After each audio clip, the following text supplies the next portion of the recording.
Baik Ustadz, silakan. Ada lagi? Baik, terima kasih terkait dengan sholat. Baginda Rasulullah SAW yang mulia menyampaikan awaluma yuhasabu bihil abdu yaumal qiyamah as-sholah. Amalan yang pertama kali akan dihisab oleh Allah, ditanya oleh Allah adalah sholat. Idza soluha sholatuhu soluha sairu amalihi fa idza fasadat fasada sairu amalihi. Kalau sholatnya baik, maka amalan yang lain pun lulus, dianggap baik oleh Allah. Tapi kalau sholatnya fasad, sholatnya rusak, mana amalan yang lain pun dianggap belum baik oleh Allah Subhanahu wa Ta'ala.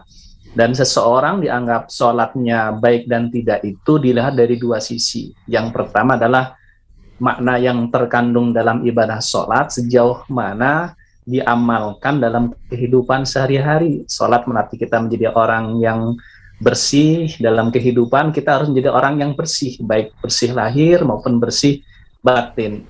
Sholat melatih kita menjadi orang yang disiplin. Harusnya kita umat Islam adalah menjadi orang yang paling disiplin. Sholat melatih kita menjadi orang yang jujur.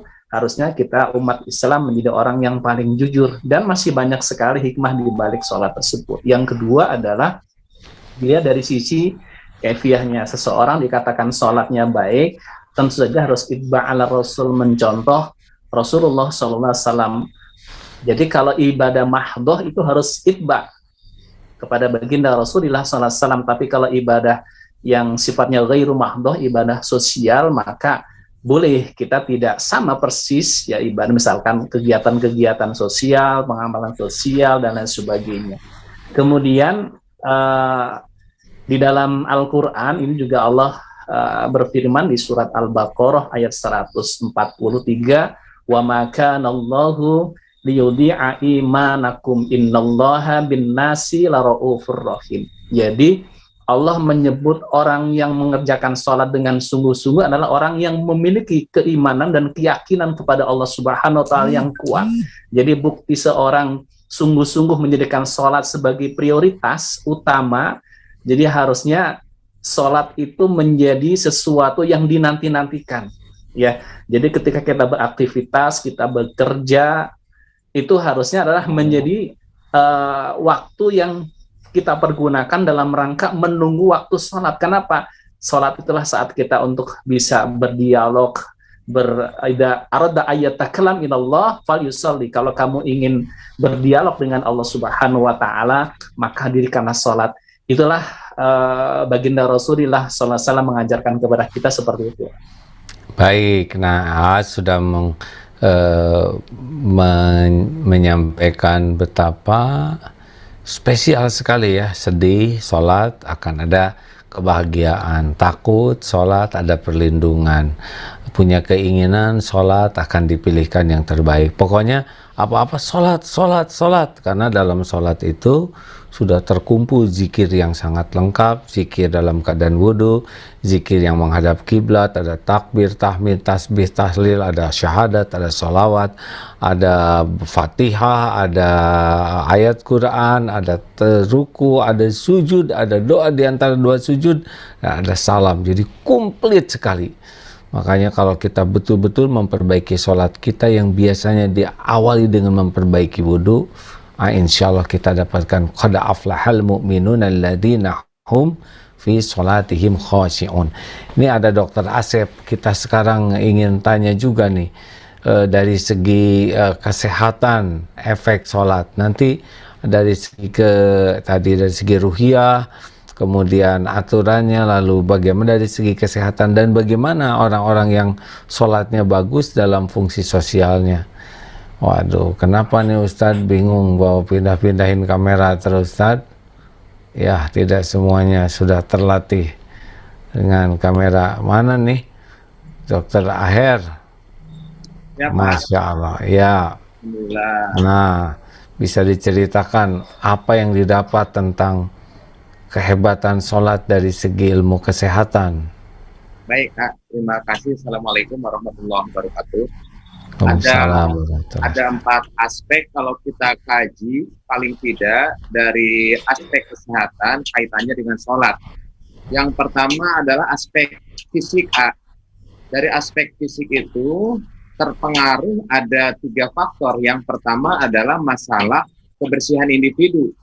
Tidak mungkin seseorang berani sholat dengan kondisi yang kotor, kecuali kondisi darurat. Artinya di sini bagaimana seseorang itu mendisiplinkan kebersihan diri itu paling tidak 5 kali dalam sehari ya. Ini tidak ada dalam sebuah praktek kedokteran apapun yang kaitannya bagaimana membiasakan itu membersihkan diri itu 5 kali dalam sehari. Nah, aspek kesehatan yang kedua adalah ketika seseorang sholat, maka dia itu mempunyai posisi-posisi tertentu yang kaitan dengan fisik. Contoh, ketika takbiratul ihram, maka akan terjadi pergerakan antara 2 lengan, kemudian juga akan melebarkan rongga dada. Ketika rongga dada ini melebar, maka otomatis asupan oksigen ke dalam paru-paru itu bisa lebih banyak dengan gerakan seperti ini. Dan ini kalau misalnya beberapa teman-teman mungkin pernah lihat di senam pernapasan di COVID ya, salah satunya adalah melonggarkan dari gerakan rongga dada ini. Ketika rongga dada ini dilonggarkan begitu ya, di sini ada 4 otot di sini. Paling tidak ada otot pectoralis mayor, pectoralis minor, kemudian intercostalis, sama di belakang itu ada otot trapezius namanya itu. Jadi keempat otot inilah dalam gerakan-gerakan itu sangat berpengaruh. Kemudian ketika misalnya seseorang dalam posisi ruku, di sini kan posisi ruku 90 derajat gitu ya. Di sini aliran darah balik itu akan terpompa masuk ke dalam jantung, dan ketika dia sujud, maka di sanalah aliran maksimal darah ke otak. Tidak ada lagi aliran darah maksimal ke otak selain kepala itu berada di bawah jantung. Kan kalau ketika seseorang sujud, artinya kepalanya itu di bawah, jantungnya itu kan di atas. Ya, dan posisi itu sangat jarang dilakukan oleh orang. Jarang orang iseng misalnya tertunduk kemudian kepalanya itu di bawah jantung, sangat jarang. Sedangkan kalau kita posisi paling tidak 17 kali sehari itu posisi kepala itu di bawah jantung. Artinya ada suplai oksigen, suplai energi, dan sekaligus bagaimana aliran darah itu bisa mengangkut berbagai macam sisa metabolisme ke arah ke arah jantung lebih bagus. Nah itu kalau kita lihat dari aspek fisik sebetulnya sangat banyak, termasuk gerakan-gerakan terhadap kesendian.